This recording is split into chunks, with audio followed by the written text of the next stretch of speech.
আশেক পাগল প্রেমিক। আসলে মারফত জগৎটা অনেক ঊর্ধ্বের জগৎ। মারফত জগৎ অনেক ঊর্ধ্বের জগৎ। মারফতের সাগরে যে ডুব না দিছে সে মারফতের স্বাদ বোঝে না।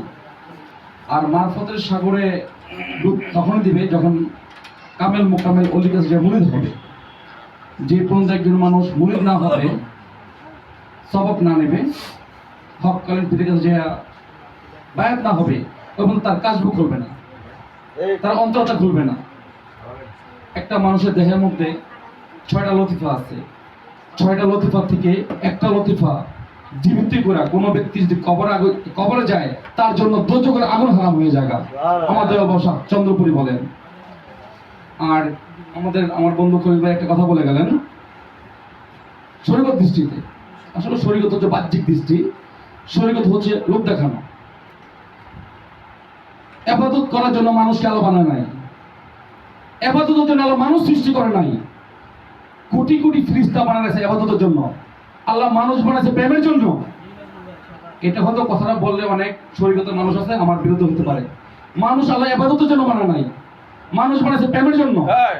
প্রেম করার জন্য মানুষ বানাইছে, ইবাদতের জন্য না। আপনি কাজবা খুললেন, আপনি অন্তরতা খুললেন, আপনি লতিফা খুললেন, লতিফা খুলে দেখেন আপনার আপন মুর্শিদ থেকে ফয়েজ, রহমত, বরকত আপনি সিনার মধ্যে চলে আসবে। আপনি লতিফা জিন্দা করেন। যে পর্যন্ত ওলির কাছে না যাবেন আপনি কাজবা খুলবেন না, অন্তরতা খুলবেন না, লতিফা খুলবেন না। আর একটা মানুষের মনের অন্তরে লতিফা খুললে আপনার ইবাদতের প্রয়োজন নাই। ইবাদতের প্রয়োজন কিসের ইবাদত? ইবাদত তো করবে ফেরেশতারা। আল্লাহ কোটি কোটি ফেরেশতা বানাইছে ইবাদত করার জন্য, মানুষ বানাইছে প্রেমের জন্য। ওই হালে ওই খেলে ওই জায়গায় পৌঁছতে হবে আমাদের। কেমন এটাই যাক ভাই, আমার গুরু ভাই কমার দিতে দেখবেন। খুব খেয়াল করার কথাটা উনি যেটা বলছে এটা কিন্তু একটা আধ্যাত্মিক জ্ঞানের কথা। কিন্তু ওমা খালাকতুল জিন্না ওয়াল ইনসা ইল্লা লিয়াবুদুন। খুব খেয়াল করুন, আল্লাহ বলছেন আমি জিন জাতিকে সৃষ্টি আমার ইবাদত বন্দেগী করার জন্য। এখন ইবাদত কি? পৃথিবীর সবই ইবাদত। নামাজ, রোজা, হজ, যাকাত, তরিকা, মুরাকাবা, মুশাহাদা সবই কি ইবাদত। এই ইবাদতের মধ্যে কতগুলা শ্রেণী বিন্যাস আছে, কতগুলা ভাগ আছে। ফেরেশতারা কিন্তু ইবাদত করবে না। ফেরেশতাদেরকে বানাইছে আমগো সেবার জন্য, আমাদের খেদমতের জন্য। ফেরেশতারা ইবাদত করে না। ইবাদত করবো কারা? বান্দারা। ফেরেশতারা আমাদের চতুর্দিকে আছে, বেষ্টনীতে আছে।